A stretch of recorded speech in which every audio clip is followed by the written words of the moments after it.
Merhaba arkadaşlar, kanalıma hoş geldiniz. Bu videomda çok güzel bir cüzdan yapılışını göstereceğim sizlere.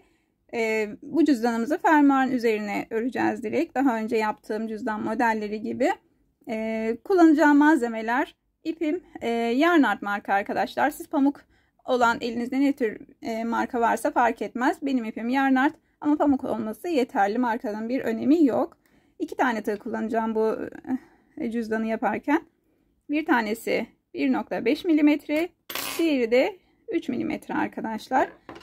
Hemen yapılışına geçelim. Öncelikle ince uçlu tığımızı kullanıyoruz arkadaşlar. Fermuarımızdan ilmekleri geçerken sık iğne yapacağız. Bu arada sık iğneleri yaparken tığımızı batırırken ince uçlu tığ kullanmak daha rahat oluyor bu şekilde. Kalın uçlu tığları geçirmekte oldukça zorlanıyoruz. Size de bu şekilde yapmanızı tavsiye ediyorum. Son 2 sıraya geçtiğimizde kalın uçlu tığımızı kullanacağız. Bu şekilde arkadaşlar yan yana sık iğneler yapıyoruz ilk sıramızda.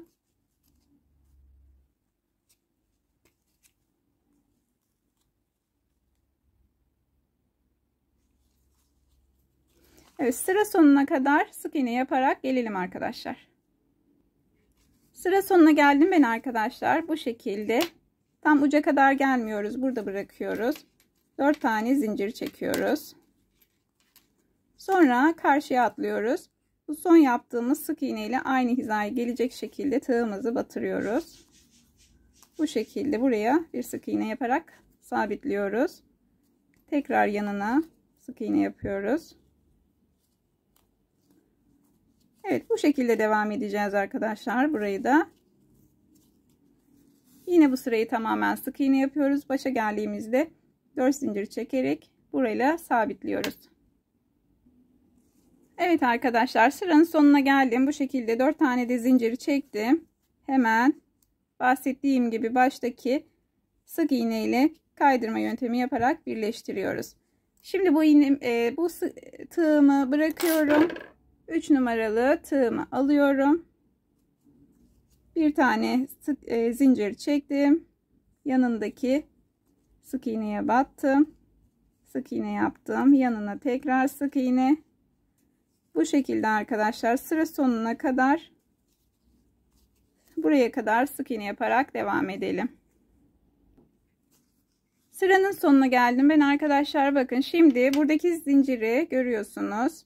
4 tane zincir çekmiştik. Buradaki zincirin içine 4 tane sık iğne dolduruyoruz. 3 ve 4.'yü doldurdum. Şimdi yanındaki sık iğneden devam ediyorum.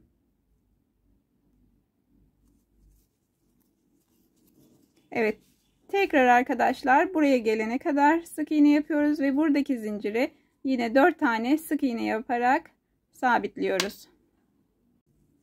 Evet, sıranın sonuna geldim ben arkadaşlar. Bu şekilde şöyle tamamını göstereyim. Şimdi modelimizi geçiyoruz. 1 2 3 zincir çektim. Bir kere doladım. Bir taneyi atlıyorum. İkinciye batıyorum ve ikili trabzan yapıyorum. Doladım. Yanındaki göze tekrar batıyorum ve ikili trabzan yapıyorum. Tekrar doladım. Bu sefer çapraz olarak batıyoruz. Bakın buradaki boş bıraktığımız yere batıyoruz. Bu şekilde arkadan alıyoruz ilmeğimizi. Bu şekilde topluyoruz. İkili trabzanımızı bu şekilde yapıyoruz. Tekrar doladım. Yanındaki sık iğneyi boş bırakıyorum. Onun yanındakine batıyorum arkadaşlar. İkinci sık iğneye. İkili trabzan yaptım. Tekrar doladım. Zincir çekmiyoruz aralarda. 2 tane yan yana ikili trabzan yaptım. Tekrar doladım. Arkadakine batıyoruz. Boş bıraktığımız sık iğneye batıyoruz. Bu şekilde arkadaşlar tekrar yine bir tane boş bırakıyoruz. İkinciye batıyoruz. Evet, tekrar yan yana 2 tane doladım. Bu sefer geriye batıyoruz.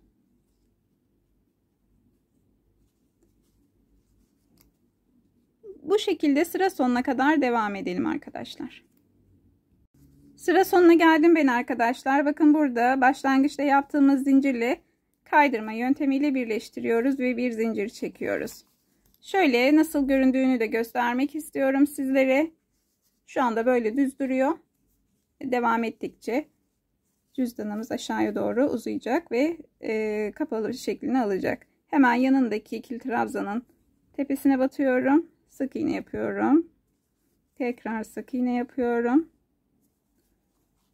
Bu şekilde bütün sık iğnelerin tepesine, ikili trabzanların tepesine sık iğne yaparak sıranın sonuna kadar gelelim arkadaşlar. Bu şekilde etrafını dönelim.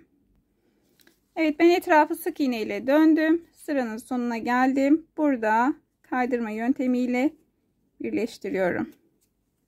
Tekrar 3 zincir çekiyorum. Doladım. Bakın bir taneyi atlıyorum. İkinciye batıyorum. İkili trabzan yapıyorum. Doladım, tekrar yanına battım. İkili trabzan yaptım. Doladım. Şimdi boş bıraktığım sık iğneye batıyorum. İkili trabzan yapıyorum. Tekrar doladım. Bir taneyi atladım. İkinciye batıyorum. 2 tane yan yana ikili trabzan yapıyorum. Doladım. Boş bıraktığıma bir geriye hemen batıyorum. İkili trabzan yapıyorum. Bu şekilde arkadaşlar. Bu sıramızı bu şekilde devam ediyoruz. Sonraki sıraya geldiğimizde tekrar sık iğne yapıyoruz. Modelimiz bu şekilde arkadaşlar. İstediğiniz boyuta gelinceye kadar bu şekilde devam edebilirsiniz. Ben kamera arkasında tamamlayıp geliyorum. Evet arkadaşlar, sıramı tamamladım. İstediğim boyuta geldi. Ben 5 sıradan oluşturdum. Şimdi kaç santim göründüğüne de olduğuna da bakalım. Şöyle gördüğünüz gibi 7 santimden oluşuyor. Bu kadarı benim için yeterli. Şimdi birleştirmeye geçiyorum. Fermuarı açalım. Arkasını döndürelim. Tığımızı hemen şuradan geçirelim arkadaşlar. Bu şekilde karşılıklı olarak geçirelim ve ilmeği alalım tığımıza. İlmeği aldık. Karşı tarafa geçirdik. Çok pardon.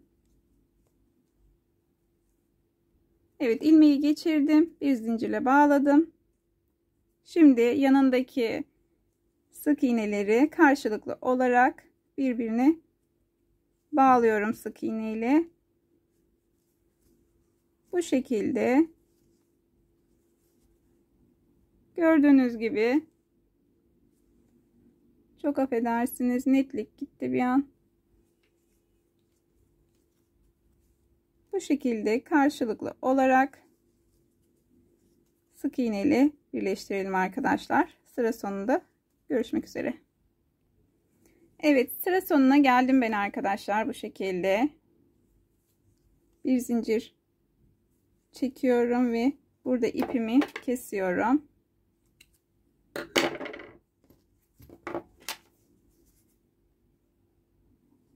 İpin ucunu da hemen gizleyelim arada. Evet, döndürelim cüzdanımızı.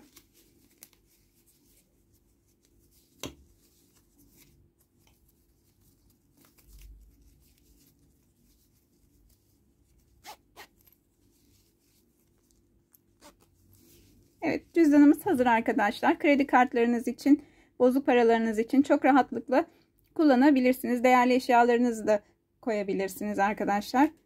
Videomun sonuna geldim. Beni buraya kadar izlediğiniz için hepinize çok teşekkür ediyorum. Videomu beğenip kanalıma abone olursanız sevinirim. Hoşça kalın.